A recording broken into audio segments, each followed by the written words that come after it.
Okay, so welcome to pattern analysis. We will talk about clustering today. I started to rearrange here the order of things a little bit in our schedule. So the trees and forests, they go a bit more to the end, which is a way how it's also represented in the textbooks. But essentially, you don't need to worry about it. We just go step by step. So the topic for today is clustering. And I was rearranging the content a little bit from last year. So eventually I thought it's a better idea if we go through the slides together today. Because yesterday I was still working on the things, and it's clear that you also need a bit of a preparation horizon. So, clustering. We will look at three methods. The first is clustering with k-means. The second is clustering with Gaussian mixture models. The third is clustering with mean shift, if time permits today. Otherwise, we just postpone this to next week. So let's begin. What is clustering? The goal of clustering is to find groups of similar data points, like natural structures, you could say, in the distribution of the data. And as such, clustering is an unsupervised task. So this means we do have label points, but we do have feature points, but we don't have associated labels or so that could be used as a goal for learning some structure or for learning a representation in a targeted manner, but it's more, you could say, like a way of describing or summarizing the data. Applications. There are many applications, particularly for the purpose of exploring data.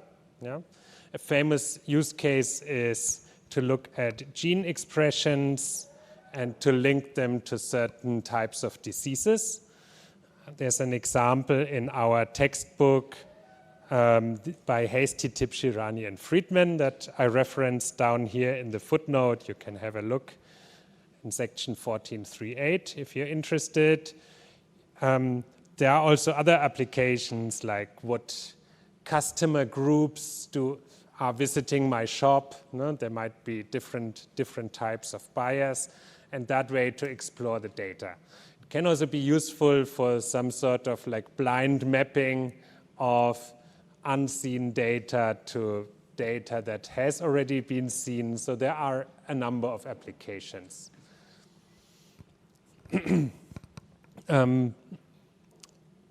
We will talk, as I mentioned, we will talk about k-means, we will talk about Gaussian mixture models and about mean shift.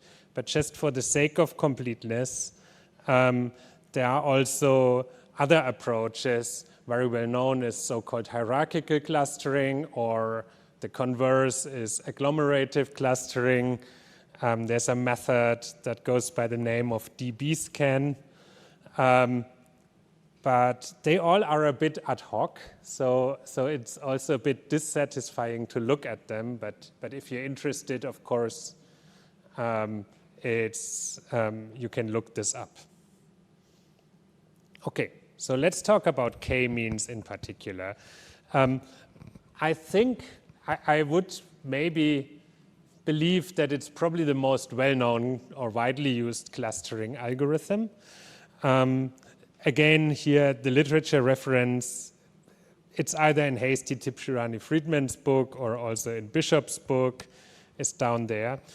K-means is a hard clustering method. What does that mean? So if you have an observation, then every observation gets a specific cluster number or color or whatever you like to call it assigned with the k-means algorithm. And it's a relatively simple algorithm. It's easy to implement, and it's reasonably fast to execute. I think this is why it's popular. And we can look at applications of k-means more or less out of the box. One example would be color quantization, where you say, okay, if I have an image of 60 million colors, essentially, so RGB can assume all values between 0 and 255, then you can fairly easily reduce the number of colors in that image to a palette of, let's say, 16 colors or 32 colors by applying the k-means clustering on the color distribution. We can discuss about this later if you're interested. But this is the task of color quantization. So what is the idea? So the idea is that a clustering consists of k so-called prototype vectors that represent the clusters.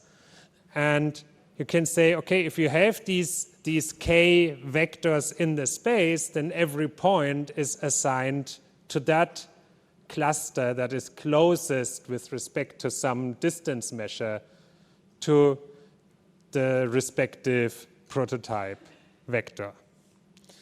Now, the usual distance for k-means is the L2 distance. So an Euclidean distance is just very straightforward, let's say.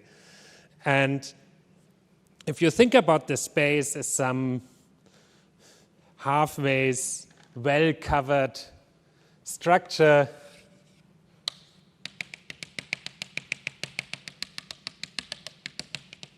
so let's say there are some points scattered all around, and you have prototype vectors somewhere in that space, then you can already understand that when you assign the closest points, whoops, sorry, this doesn't look quite right.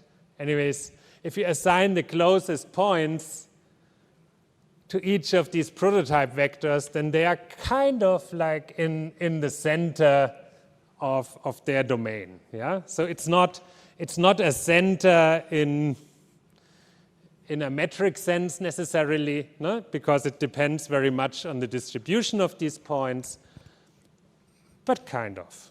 Yeah, we will look at this more closely. So the k-means algorithm is, you could say, is an iterative optimization procedure that follows a specific objective function. And in order to derive this or to define this, we first need to introduce an auxiliary quantity, and this is this value r and k. So r and k shall be a one-hot encoding of this like membership of a data point xn to a prototype or to a cluster. Yeah? Like for example, if we assign numbers to these clusters, 1, 2, 3, 4, then in this case, or to these prototypes, yeah, then R would be a 4-element vector. For example, for this point, yeah, let's call this point R, let's call this point the point 15, I don't know, yeah. Then R15 would be this vector. So it's closest to prototype number 2. Yeah? So this means R15.2 would be 1, and R15.1 or 3 or 4 would all be 0 because we're not closest to these other prototypes. Yeah? Okay. So you can also say it's like an indicator function or something like this. Yeah? Okay. And with this function R and K, or with this one-hot encoding R and K defined, we can define the within cluster distance, which just goes over all possible samples, 1 to n, and looks at all possible cluster assignments. This is the k, 1 to k, and says, okay, the within cluster distance is the distance of this point to the center of cluster A, k, multiplied by our indicator function. This means that only this one cluster center plays a role to which we are actually assigned. And the other ones are 0, so we're multiplying by a 0 here, so no cost is incurred for the other cluster centers. And this is also what explains then the within cluster distance, the name of this metric, yeah? Because we are only summing up the Euclidean distances of the points assigned to cluster number 2, plus the Euclidean distances of the points assigned to cluster number 1, plus the Euclidean distances of the points assigned to cluster 3 and 4. Okay. So after having these assignments figured out, like which point belongs to what cluster, we can say, let's double check the positions of these prototypes, because maybe we can optimize the positions based on these cluster assignments. And this is the so-called update step. So we hold the cluster assignments R and K fixed and check for an update for these prototype mean vectors mu k. So this means we take this objective function, the within cluster distance from the previous slide. We can briefly check back. So this is the objective function. R and K is like a constant now, like the assignment is kept fixed. And we want to obtain an update for the prototypes, mu k. And there's an analytic way to do this if we recognize that this is a convex function, then it's relatively easy to update the value mu, because you can calculate the derivative and set it equal to 0. And this is what is going to happen now. So the derivative of this function with respect to mu, the quantity that we want to update, means the square becomes a factor 2 in front, and then the inner part is preserved. And this is what we're seeing here. So we take the within cluster distance, calculate the derivative with respect to mu k.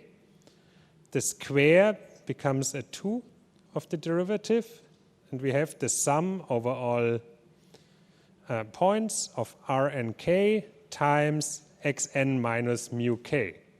And in order to find a minimum here, we need to set this equal to 0. Okay. And then this equation can be solved for mu k by just writing all R and Ks and all xn's on the other side of the equation.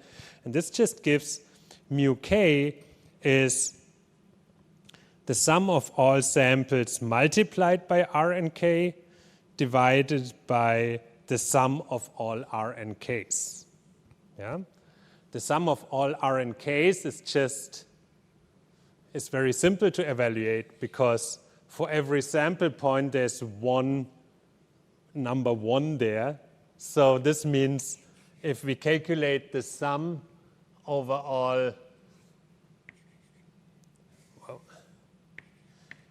actually the equation is a bit inaccurate. We should also have a k equals 1 to k. But anyways, R and K this sum is just n, so the number of points, because every point has 1, 1, and other than that, only zeros here. Yeah. So this is n down here. So you can say this is like an average calculation. No? Those points that are assigned to cluster K are, it's for cluster K, sorry, mu K, no, it's not a mistake in the equation, it's actually correct. So we sum up the points that are assigned to cluster K, yeah? And divide by the number of points that are in cluster K. Sorry, number of points in cluster K. Yeah?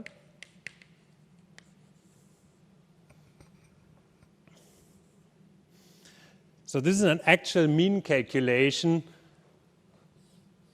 within these points assigned to this prototype. Okay, and this is essentially already the algorithm. So we have an initialization phase where we need to somehow set these cluster centers, the prototypes. Then we need to set these indicator functions, R and K, for finding for each sample the prototype with the smallest Euclidean distance.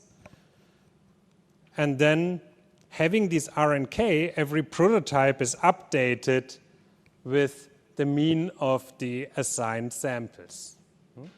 And then we can check, did we change something in the prototypes? Did the prototypes move? Or was it just the same as in the last iteration? If it was the same as in the last iteration, apparently convergence has been reached. Other than that, we just repeat this.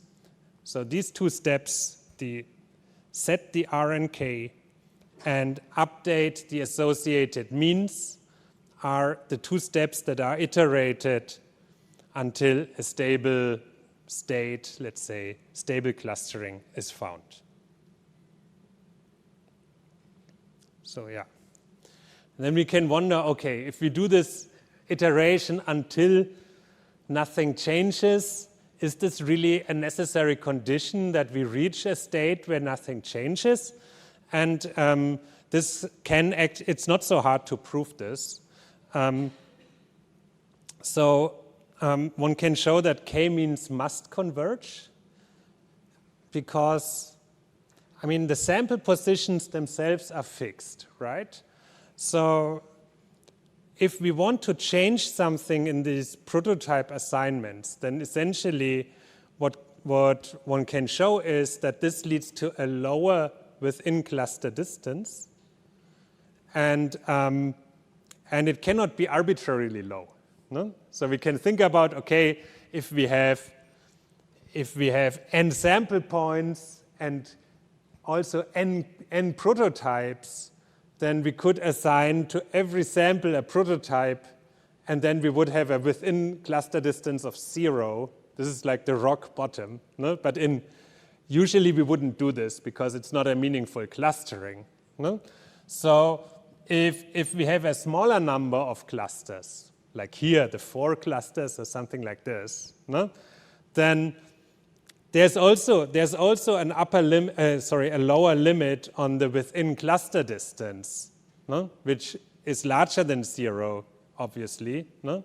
But still, it's a value that can be reached, and there are only so and so many possibilities of assigning points to centers, which is a very loose bound now for the runtime, no? But this just illustrates, okay, it must converge. No?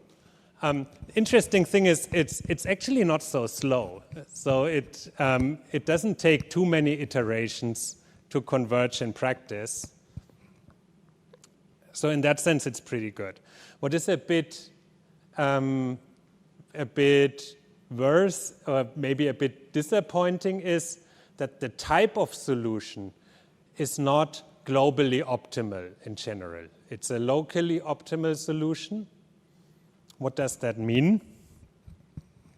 Globally optimal means that every time we run this algorithm, we really find these prototypes that give us the smallest possible within cluster distance. This would be globally optimal.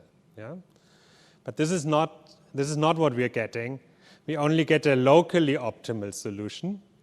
This means, depending on how we initialize these prototypes in the beginning, the different solutions may come out. Yeah? So the name locally optimal comes from like a perspective where you think about the solution space. Yeah? So solution space. So these are all within cluster distances.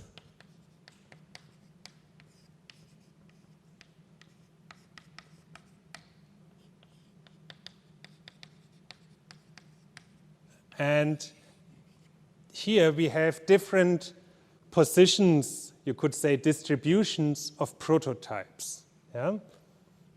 Different prototype distributions.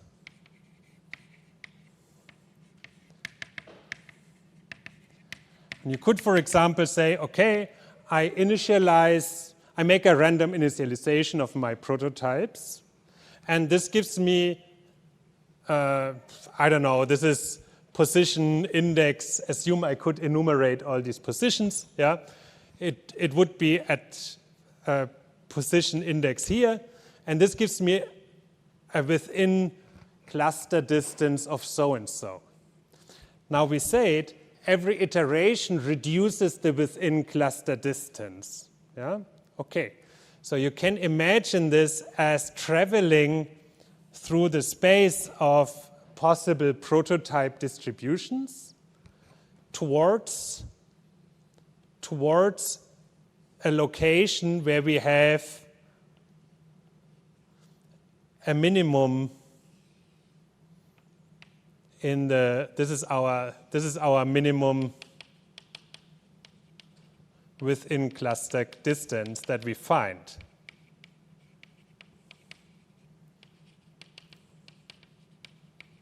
Yeah? And in the iterations of the k-means algorithms, you're essentially traveling down, you're reducing the within cluster distance, reduce, reduce, reduce.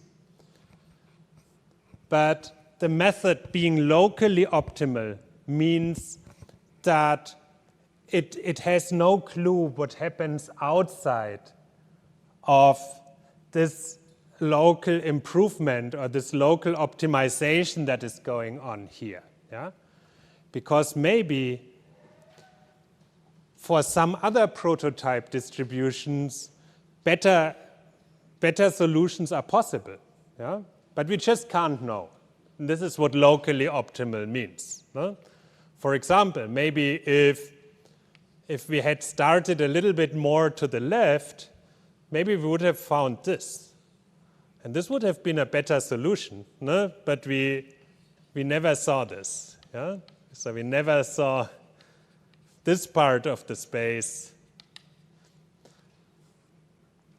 Because how could we? No? If this loss landscape is not convex, how could we know what we would find at around the corner? Yeah? And this is what locally optimal means. Yeah. Mm-hmm. The cost function is convex, yes. So this means that we will travel. So in this part, we have a guarantee that we find the minimum. Yeah. But the overall landscape is not. No? Like the whole loss landscape is not. So it's like with respect to the position where we start in the loss landscape, we will definitely move towards a minimum. Yeah? It's not so that we could get lost underways or make suboptimal moves in the sense that we are accidentally going uphill or anything like this. No? But the problem as a whole is not convex. Yeah.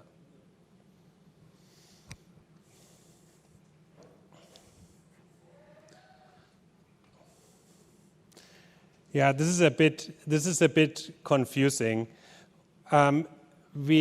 Most of the things that we discuss in pattern analysis will only be locally optimal. So also the GMM fitting that we're going to talk about today, also later in class when we talk about hidden Markov model fitting, this will all be locally optimal. But we will also have a couple of globally optimal solutions, and then maybe it's going to be easier to understand a bit the differences between those. No? Okay. Yeah. So here in this case, I mean, if we see this as a gamble, no, like depending on how we initialize, we might get different solutions. Then we could also embrace this and could say, okay, so then it doesn't take a whole long time to run this algorithm. So we could also try out 20 or 30 different initializations, rerun, and then keep that solution that eventually gives us the smallest within cluster distance. No? So it's a valid strategy, but it's still heuristic, so we still wouldn't know how close we are to the best possible solution or anything. No? Okay. Yeah. So here I stole a picture from Wikipedia, and here's my own drawing. The way how the space is subdivided, this is called a Voronoi tessellation, and these are essentially you can think about this like straight lines at the centers between neighboring, in the middle between neighboring clustering centers. Yeah, because we are using the Euclidean distance as an assignment criterion. So if we have a cluster center here, cluster center there, then exactly in the middle will be the boundary where all samples on this side will be assigned here. All samples on the other side will be assigned there. Okay. Let's have a look at an example. So here's a distribution of points that I actually created from a mixture of Gaussians, but I didn't draw too many points and so on and so on. So the Gaussians are not necessarily re-recognizable. And here are 3 randomly drawn starting positions for these prototypes. 3 prototypes in this case. And now let's assign points that are closest to each of these centers, and let's update the positions of the points. This brings us like this. In the first step, the upper point, let me go 1 point back, this point here gets all the upper part here assigned, because remember, we have this splitting rule. No? So it means this upper point here gets all the upper points here. So all these points here in this part of the space must be assigned to this point, like for geometric reasons. Yeah? This point here gets all these samples assigned, and I'm not too sure whether this point gets maybe 1 or 2 of those. Probably yes, if I imagine a separating line here.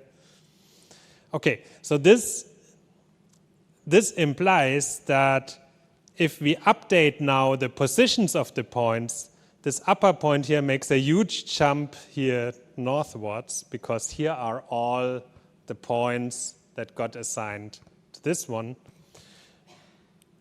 The second point here moved a little bit to the right. okay, and the corner point, yeah, it just made it to these two. And then if we iterate this, if we think again about the separating line, then we can already see, okay, maybe these two blue points here, they will become green. Maybe the orange cluster will snatch a couple of points from there. So let's see, yes.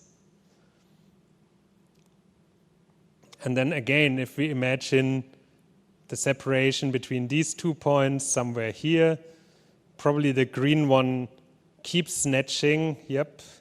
So it slowly moves up if we check, no? And it should now, yeah, it converges. So it's kind of this solution that came out here. No? And we could say now if we now look at these points and in these colors, we could say, okay, this is the solution that makes sense. No? But this is owed to the fact that, as I told you, I was creating this from little Gaussians. So it was already kind of creating something that resembles with a not too wild covariance. Yeah? So it was already creating something that was a bit circular in a way. No? And these clusters, they also are looking for structures that are by some approximation circular. I mean, not circular in a strict sense because this Voronoi tessellation draws straight lines at the boundary. Yeah? But we could also have a different distribution of data in which maybe the result would not have looked intuitively correct, even though mathematically it's correct. So let's have a look at this distribution. So we have a number of samples here.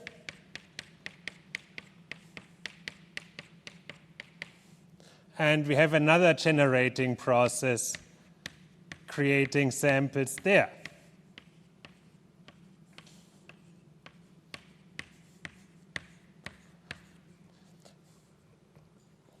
Now, we can say, if we look at this, we would say, yeah, okay, here's one group of samples, here's another group of samples. But if we now initialize two of these k-means prototypes and let them iterate, they will probably find a different solution. Can you guess what solution they would maybe find?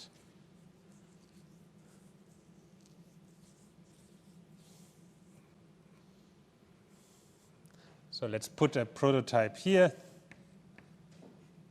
Let's put another prototype over there. So we're kind of almost there already to distinguish these crosses and the circles.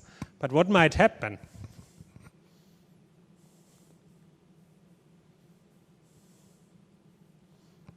Yeah? Both of them converts to, so the right-hand side converts to circle and the left-hand side one converts to cross. Mm-hmm. I mean, that would be the desired outcome, no? To say, okay, this prototype moves here, this prototype moves there, here we have the separating line, beautiful. But in fact, it turns out it can also go totally like wayward.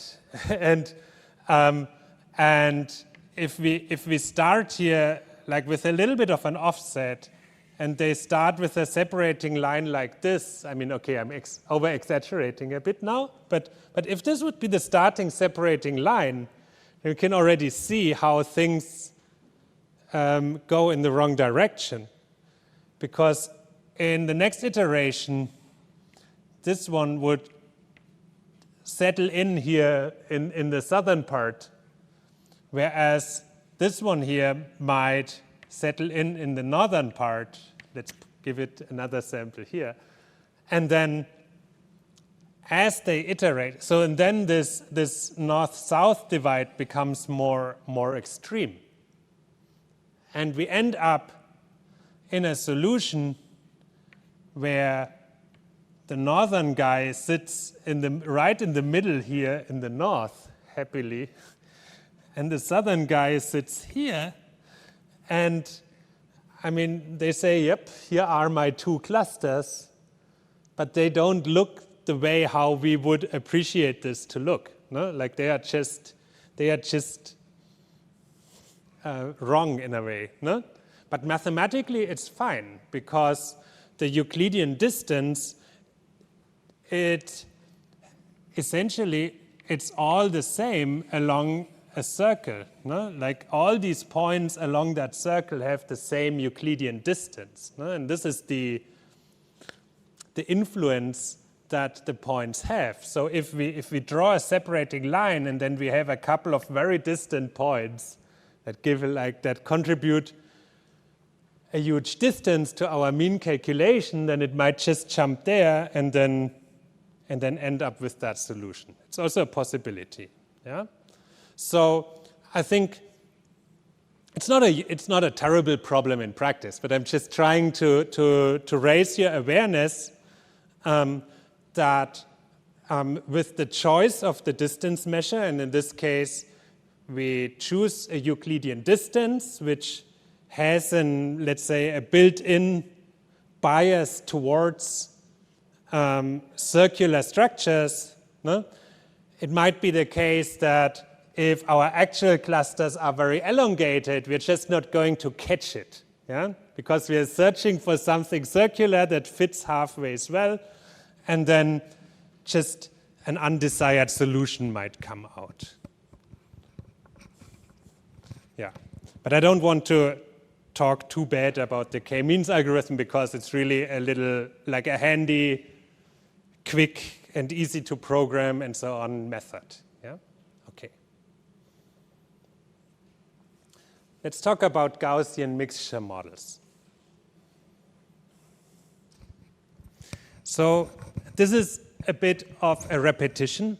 They have been part of pattern recognition. I'm aware of this, and I kind of apologize.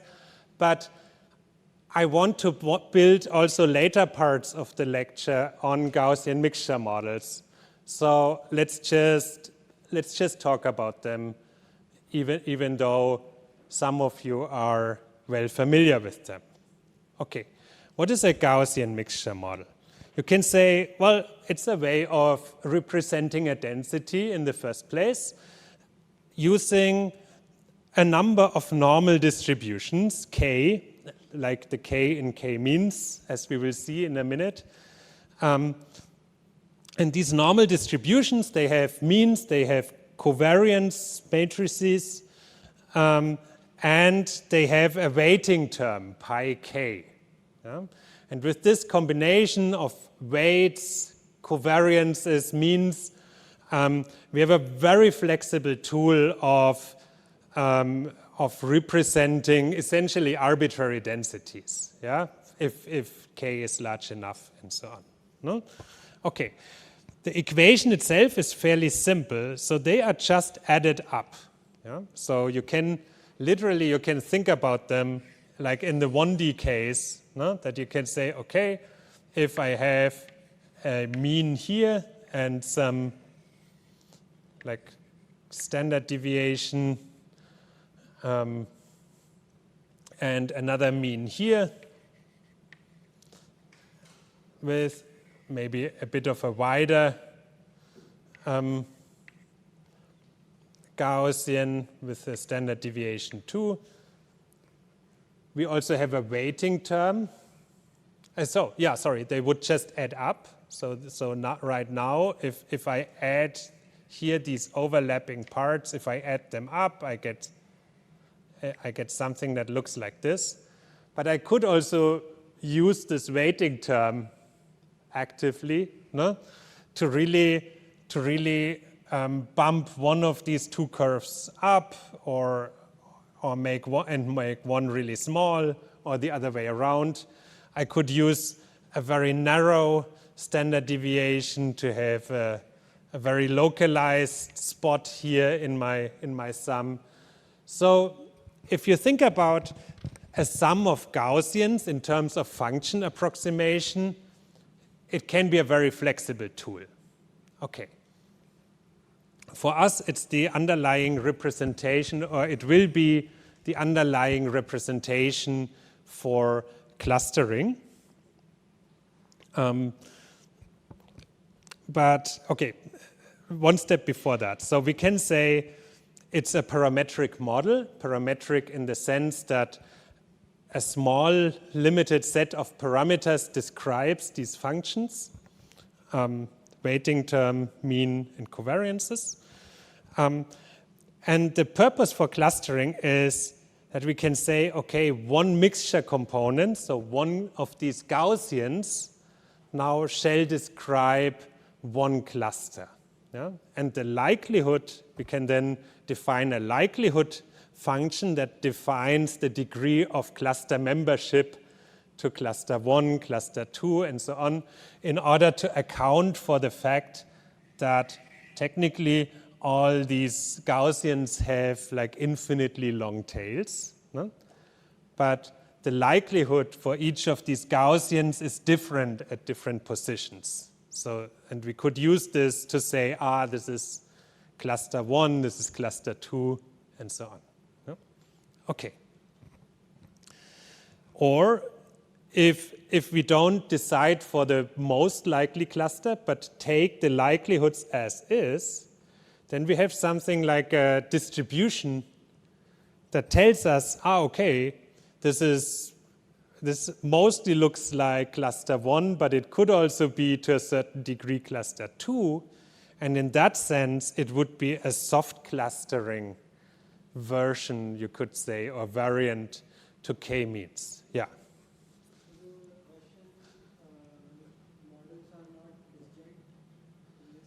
No, they overlap, indeed. Yeah, the Gaussians are not disjoint, no. So in soft clustering they won't, but even in hard clustering they won't? If you take the maximum of the likelihoods, then you have boundaries. Yeah, then you have hard boundaries. So, for example, let's draw something in 2D. You could say you have a very wide Gaussian here, yeah, in 2 dimensions, yeah. And then you have one of these like narrow Gaussians at some location, no, that carves a little hole here into the wider Gaussian. No? And if you say you decide according to the maximum likelihood, then you would exactly see this boundary there. Yeah.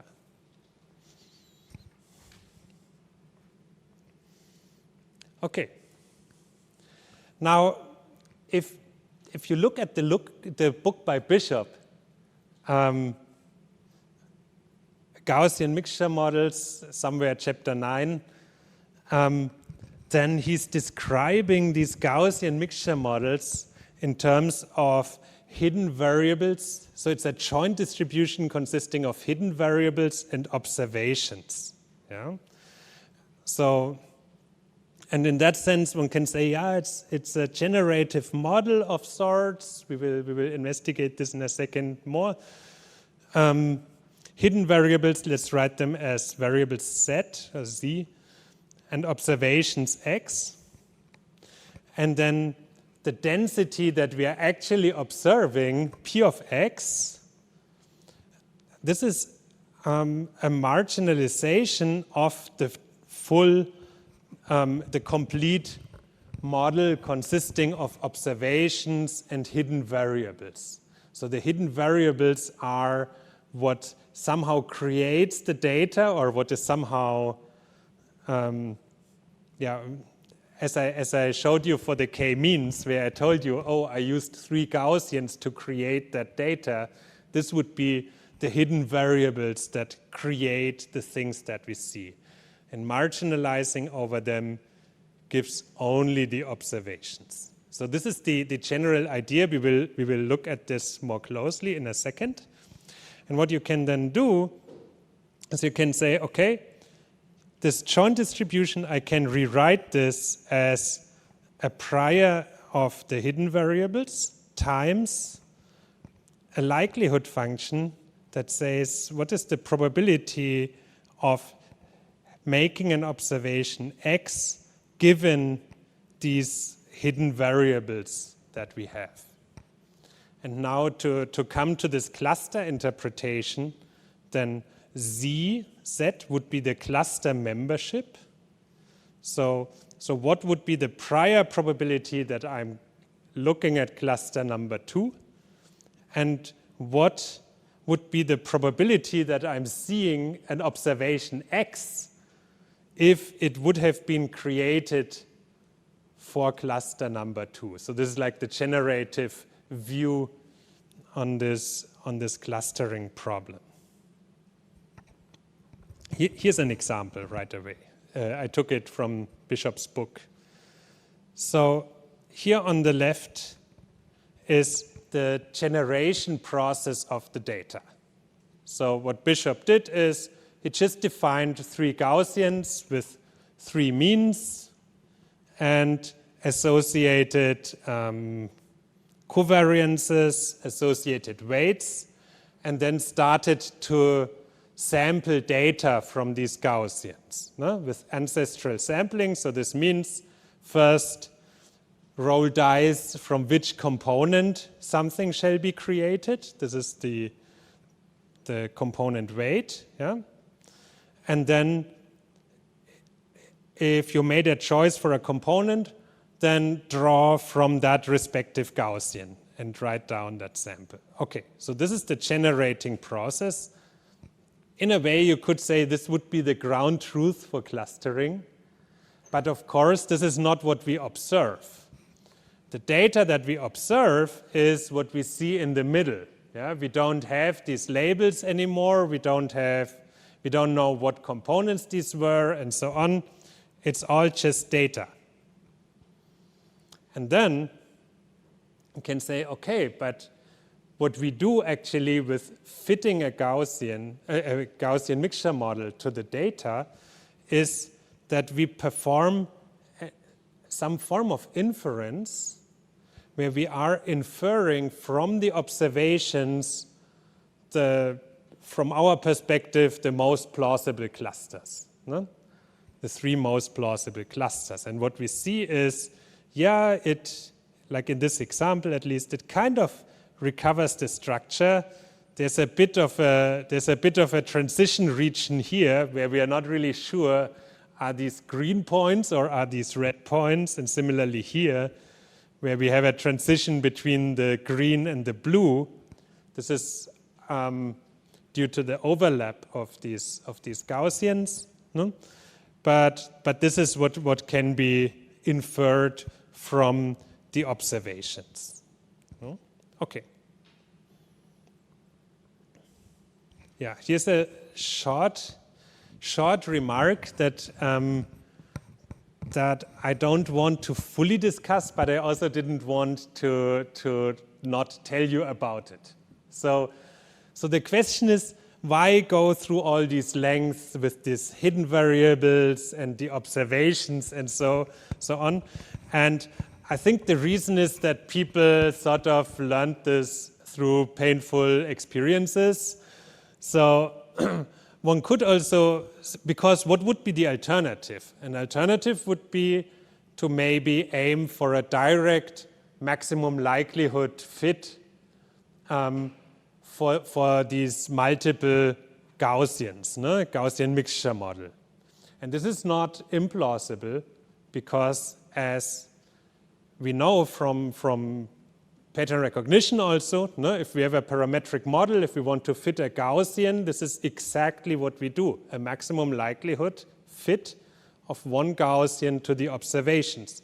So why shouldn't we do a maximum likelihood fit of multiple Gaussians to these observations? And people tried this, but the problem is that they, and I can't even tell you exactly how they were implementing things, but what is reported in Bishop's book, at least briefly, and also in McKay's book that we, it doesn't matter. what people experienced is that they were running into singularities in this maximum likelihood fit. Yeah? The type of singularity was this, that in order to benefit from multiple Gaussian distributions, I mean, this may be a trivial thing to state, but nevertheless, yeah, they must somehow cover different areas of the space or different aspects of the data or so they cannot be directly overlapping. Yeah? So there must be some differences in these Gaussians. And then what people were running into were issues that, for example, a single Gaussian from that Gaussian mixture was sort of focusing on a single data point in the space, and then fitting a Gaussian to a single data point. This means the exponential becomes a 1 because we have something like e raised to the power of minus x minus mean. Okay, x and mean is the same, so this is 0, so we have a 1 here. And the variance for that single point goes to 0, so this overall expression for the Gaussian goes to infinity. So suddenly you have a solution that gives you super high likelihood, and you're looking for the maximum likelihood, but it's actually not a good, I mean, it's a meaningless solution because we're running into a singularity. And I think this can be caught with a little bit of hacks and boundary conditions and so on. But long story short, the solution that the community settled to was then to say, no, let's do it. Let's follow this hidden variable approach. It's numerically more stable. You avoid these singularities. It's more elegant, more general. Okay. Here's a picture just visualizing this, just to drive this point home. So let's say you're fitting two Gaussians. One Gaussian essentially grabs all the data. One Gaussian only grabs a single point and then brings this numeric problems with this like infinitely good solution or so. Okay. This is not a super big deal. I just wanted to mention it for the sake of completeness. And we will also, I mean, hopefully we will do enough of these like hidden variable models that you're going to appreciate them anyways a little bit. So maybe we don't need an awful deal of justification here, but still, I wanted to mention it. Yeah? Okay. Now let's go back to our hidden variable model and let's get the job done. So we had this joint distribution of observations and hidden variables. We said we can apply this product rule, have this prior for the hidden variables and the distribution of observations given the hidden variables. So let's again denote this variable c as a 1 out of k indicator vector. And let's define the marginalization over the prior as the Gaussian weights, the weights in the Gaussian mixture model, pi. And let's define the marginalized likelihood of the observations given the indicator variables as the normal distributions n.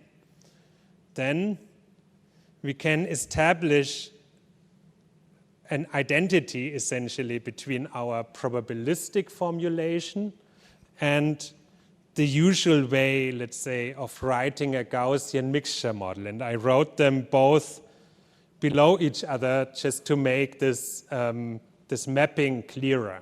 Yeah? So P of x is just the same as if we have the complete model of x and z marginalized over c. then we are summing here in the standard way of writing a Gaussian mixture model, we are summing over all k components. Here we're going over all possible states of the indicator vector, which essentially also means go over all possible components. Then the marginalization over P of Z, so marginalizing over P of Z with respect to Z, shall be defined as pi of k. This is here the request here in this bullet point. And the marginalization over P of x given Z shall evaluate to this normal distribution here. This is the third definition that we're making here. Yeah? Okay, so if we just define things like this, then they kind of work out. So yeah, so Z is a one-hot indicator vector. No? Can be 0, can be 1. And the sum of all zk's shall be 1, which essentially means, okay, only one position can have a 1. And then in order to make it happen that the marginal of the prior evaluates to pi of k, one can define the probability mass function like this. We can say P of Z is the product over all components of the individual mixture weights for the k weights raised to the power of our indicator vector, yeah, zk. This means that if we are looking at an entry in zk for a component that doesn't generate this data point, we have a 0 here, so we have pi k raised to the power of 0, so it's just a 1, the neutral element in this product. And only in the case that we are in the right component, so ck equals 1, then we have the actual mixture weight pi k raised to the power of 1. So this is how we can say by marginalizing over all elements of Z, we get the proper mixture weight pi k. Yeah? And the exact same trick is used for obtaining this normal distribution upon marginalization over the hidden variables Z. So just take the normal distribution for component k raised to the power of zk. So this means it only gets activated if we are in the right component. Otherwise, it doesn't play a role. No? Okay. So the probability of x given that zk is 1 is exactly the normal distribution with mean mu k and covariance sigma k. Okay. Now with this, let's have a look at the full model. And I also put a graphical representation here, but also the associated equations. So we said P of x shall be the complete model P of x and z marginalized over z. And this corresponds to just a product of these prior probabilities pk raised to the power of ck times the product of all these normal distributions raised to the power of zk. So let's have a look at a graphical representation of this. So here we have a plate. We have observations xn. These observations can be considered a random variable if we say we make a random draw, for example, from this Gaussian mixture model. But in the case that we want to fit such a model, then these are also observations that we're making. So this is a shaded point. there's a hidden variable associated with every single observation. So every single observation comes, you could say, comes from a certain generating Gaussian. And this is why this hidden variable here is within the same plate. And then what we have expressed here is that the indicator function from which component this comes, this has a prior distribution pi, and that plays a role here. And the exact, let's say, parameters that guide the generation of xn are the parameters of the Gaussian, so these are mu and sigma. Okay, and then usually what people look at is not this product here, but instead it's the log likelihood of the observations. If we make the dependent parameters explicit, then it becomes this very unwieldy expression here. So the log of the probability of these observations given all these parameters that we have in the model is, if we write this out, we can go over the sum over all observations and then the log over the sum over all components times, of the prior probability for component k times the normal distribution for component k. Okay. Yeah, so as I mentioned earlier, so this doing this detour with z as an explicit hidden parameter is a technique that is oftentimes used in this Bayesian modeling to improve, at the end of the day, numerical optimization. No? Okay. Okay. So here is the standard algorithm to operationalize the model that we looked at and to fit a model to the observations. It's called expectation maximization, this algorithm. So we need to define the data matrix. It's just all the data points written below each other, d-dimensional data points. Z is the matrix of these one-hot vectors indicating cluster membership. And then we have an iterative procedure to fit the Gaussian mixture model. So we initialize the parameters pi k, mu k, sigma k. And then there's an expectation step. In this expectation step, the goal is to determine the membership of the observations to the GMM components using the GMM parameters that we have so far. And if we would like to express this in this language, in this probabilistic language, then we could say we are seeking the posterior distribution of the latent variables, which sounds awfully complicated, but it's just this. So we are making an hypothesis. What could be the cluster membership of this point? What could be the cluster membership of that point? And so on and so on.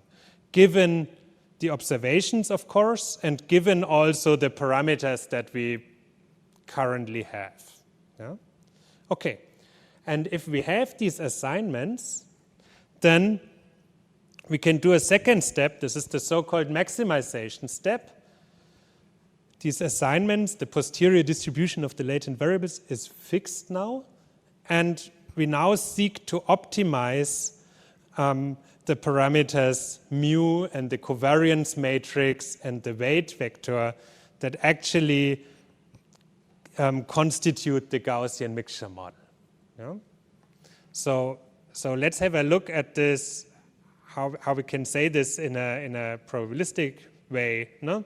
So we are maximizing the expectation of the complete data log likelihood. So the sum over the hidden variables of, here we have again our posterior distribution of the latent variables, so P of Z effectively, yeah? Given observations and parameters, times the log of, and here's our complete data log likelihood, X and Z together, given theta nu. Theta nu shall be the parameter update. Yeah? And, and for that reason, we can say, okay, this is a maximum likelihood estimation also here, but it's the complete data log likelihood that is maximized here. Okay. And then, again, we check, so similar to the k-means, we check, did we change something in the model? Did we have an actual parameter update? Or equivalently, we could also check, did the log likelihood decrease? Because also here, increase, log likelihood should always increase associated with a parameter update. If not, then we are done. And otherwise, so if we had an update, then we repeat.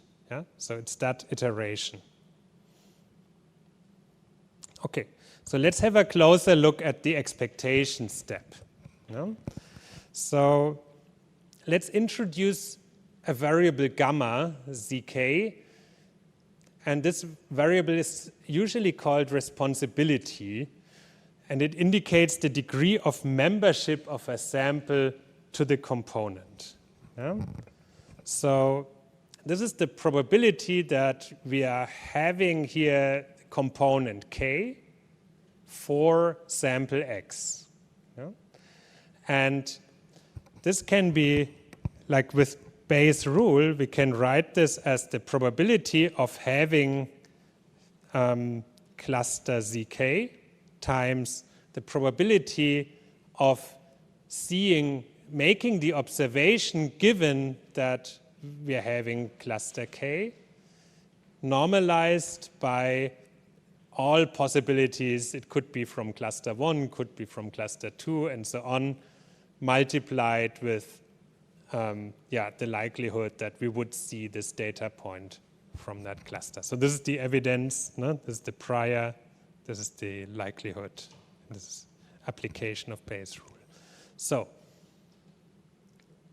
if we plug in our variables, it just means we put in the weight of our mixture component, we evaluate the Gaussian for component k at position x, and we normalize this by the sum of all possibilities that we evaluated for component 1, we evaluated for component 2, weighted by the respective component weights. Okay. So these responsibilities, if I may briefly go back to the algorithm, this is effectively this posterior distribution of the latent variables that we discussed here. Okay, so now we know the degree to which of our belief that this observation comes from component k, and with this we can go to the maximization step and calculate parameter updates for the means, the covariances, and the mixture weights. By maximizing the expectation of the log likelihood for all samples. So let's have a look. This is just the equation that we already saw. It's the log likelihood of seeing these samples given all these parameters, pi, mu, the covariances. Now, in order to maximize the agreement, let's say, of the parameters with our responsibilities, again, we can calculate the derivatives with respect to these variables, mu k, sigma k, and pi k, and set them equal to 0. So in that sense, algorithmically, it's identical to the k-means. It's just that it looks much more complicated because we have to deal with all these distributions all over the place. Yeah? So let's do this for the mean, mu k. So we take the derivative from this log likelihood for all samples. We take the derivative with respect to the kth mean. And this is just the sum over all components times pi k of the normal distribution of, or the likelihood of seeing xi in a normal distribution around mu k with covariance sigma k, normalized by all other likelihoods, times, this is just the responsibility, times the distance of that observation from the mean vector divided by the covariance of the kth component. So this is just the Gaussian part, you could say, of that Gaussian times the responsibility that we calculated. So I rewrote this here, this part as the responsibility. If we set this to 0, if we solve it for mu, then we just get the average, so the sum of all responsibilities for component k times the relative contribution of xi to component k, you could pronounce the responsibility, forms the new mean. And in the very same way, we can calculate the covariance and the weight for that component. So this is a bit abbreviated. If you want to look through the full calculation, you can have a look at the chapter in Bishop's book.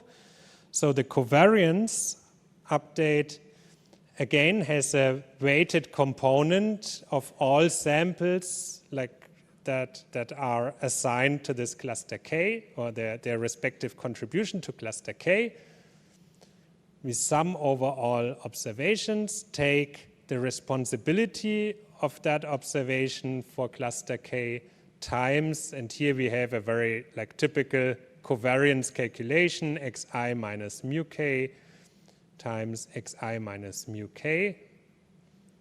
We solve for, this shall be the new covariance. So we plug in here already the new mean estimation.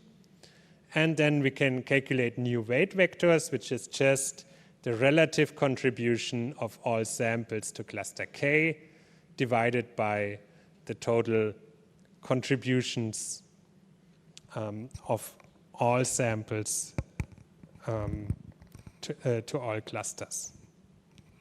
Okay. Again, this is only a locally optimal process unless we are in some theoretical boundary conditions, then it could be globally optimal. But in all practical settings, this is a locally optimal procedure. Okay. This is a bit complicated. Arguably, if you dealt with this in pattern recognition, then at least the equations probably don't come as a surprise to the extent you memorized them. No? But I'm also aware, if you're seeing this for the first time, it's a bit confusing everywhere. Yeah. But the interesting thing is, it's conceptually, it's rather straightforward, and it's very parallel to the k-means algorithm actually. So if we look at this k-means indicator Rij here, and if we look at these responsibilities gamma, I didn't write them down. Let's copy them on the blackboard really quickly.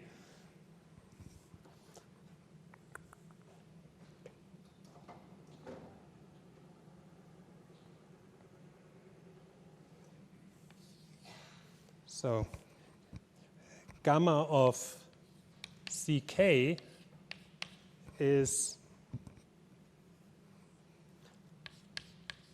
the weight of the kth Gaussian, so our scaling factor, times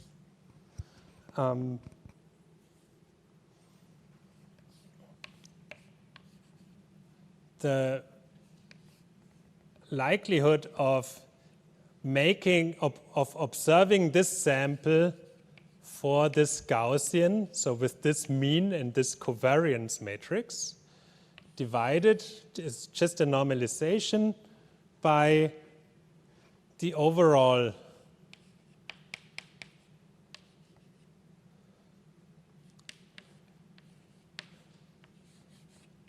likelihood for this sample to belong to any of these Gaussians floating around here. Sorry.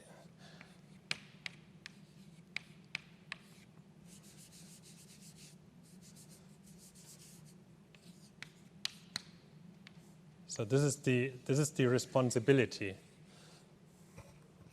What does that mean?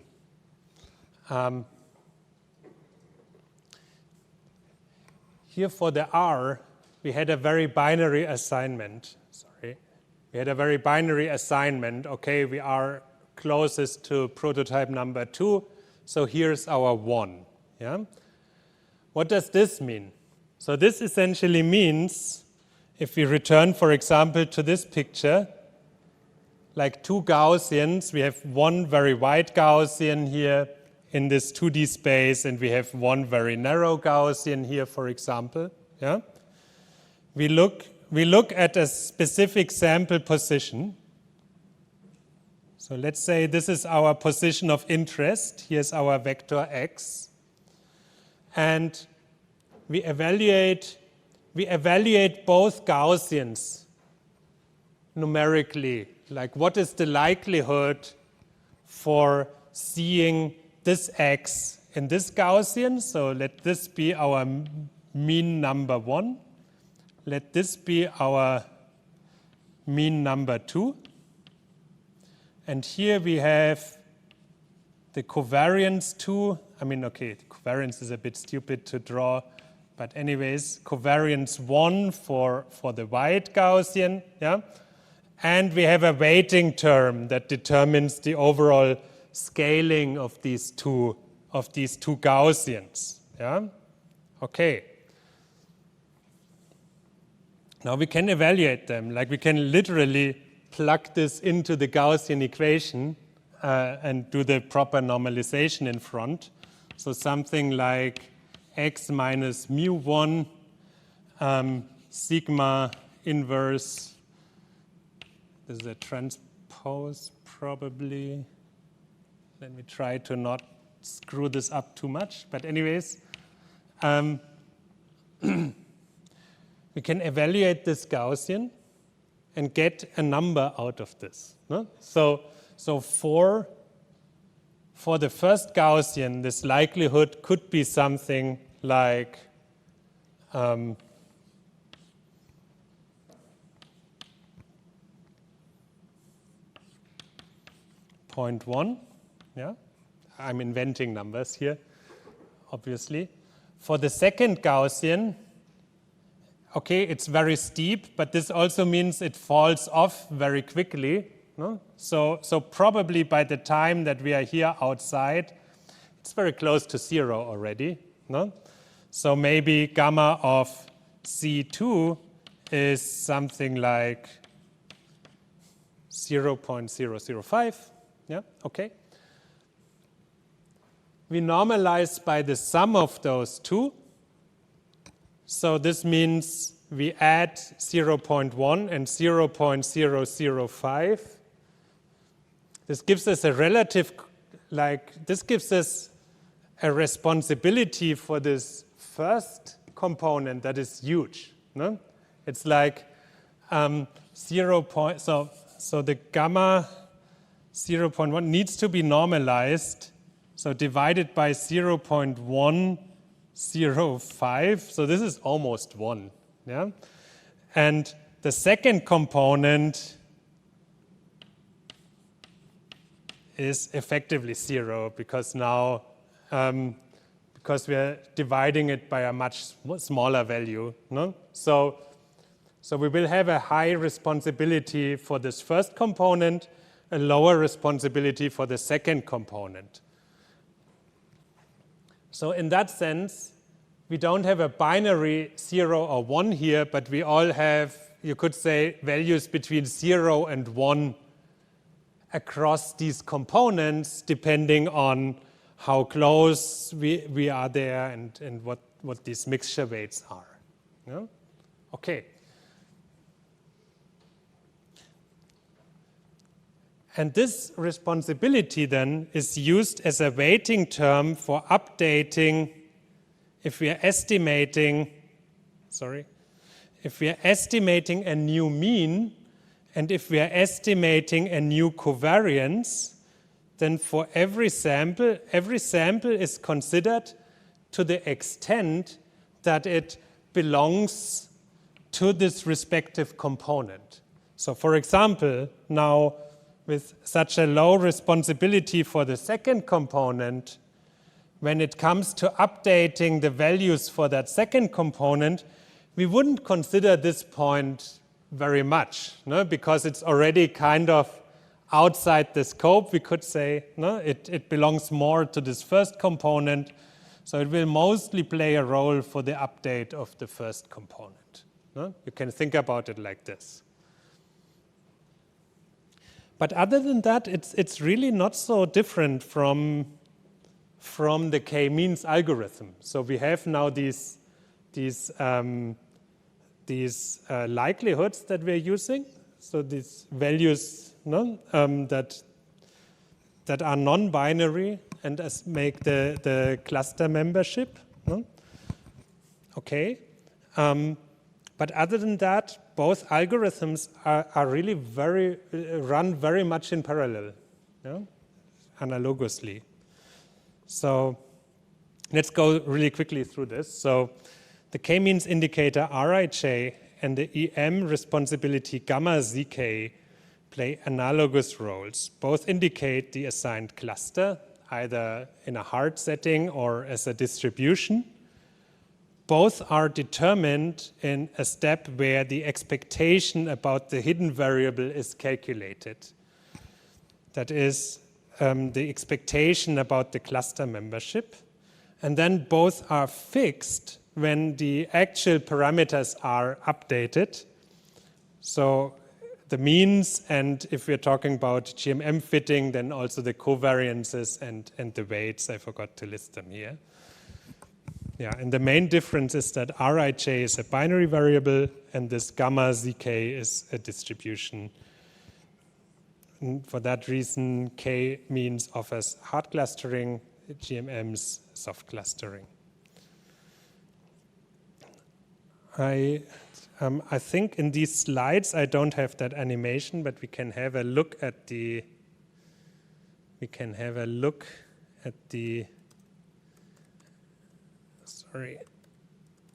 individual steps for the clustering here.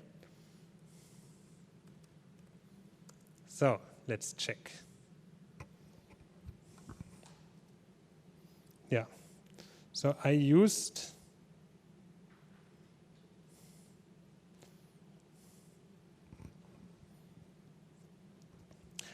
the same data distribution as in the last experiment.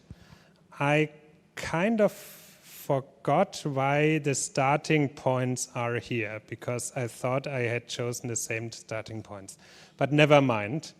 So in black we see the starting points, because I was kind of running out of colors, because now we have the problem that we don't have 3 colors, but instead we have essentially all possible colors, because these clusters, they are not strictly separated. Yeah? So here, for this component, I was using red as a color to indicate cluster membership. Okay, this is easy to recognize. For this cluster here, I used blue in order to indicate cluster membership. And for this component, I used green. Now the green is not yet very prominent, but still, like if we look, yeah, also on the projector we can see it, that these, like all point, like none of these points is like super shiny red or blue or so, maybe red a little bit in the top right corner, but the other points, they are all somehow blends of these colors, yeah, because to some extent, yeah, they fit to one cluster and also a little bit to another cluster, precisely due to this probabilistic nature of these responsibilities. And now if we iterate this, we see already it runs for more iterations, so it's a lengthier process until we reach convergence, but nevertheless, let's iterate a little bit. And we see, okay, we see that here the covariance of the green cluster apparently got quite a bit tighter, no? And we have some clearly green points here now. The blue, okay, is somewhere caught up in the middle here. The red has a relatively wide area here covered, and now as we see it iterates. It takes a similar trajectory, like in principle, no? That the red is moving up here to the northwest. No?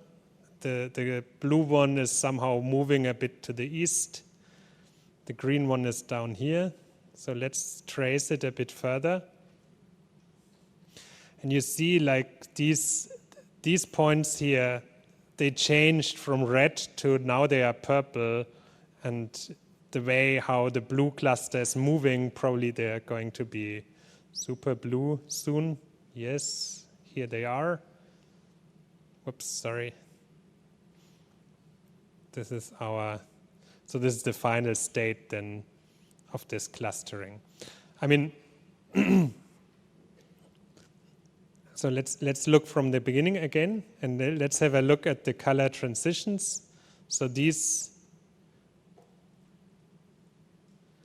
change from red over purple to blue, no? And similarly down here, if we look at this again, they change from blue towards greenish. So this kind of signifies also like green taking over this territory down here, no? And this is like now the cluster area. Okay. Yeah, I also have the mean shift algorithm in the slides, but obviously we're not going to talk about it today. I'm going to prepare something for you for next week, then again as a video for preparation. No? Also on Thursday we will have a little bit more time to explore these clustering things. No? And yeah. Then thank you so much and see you then.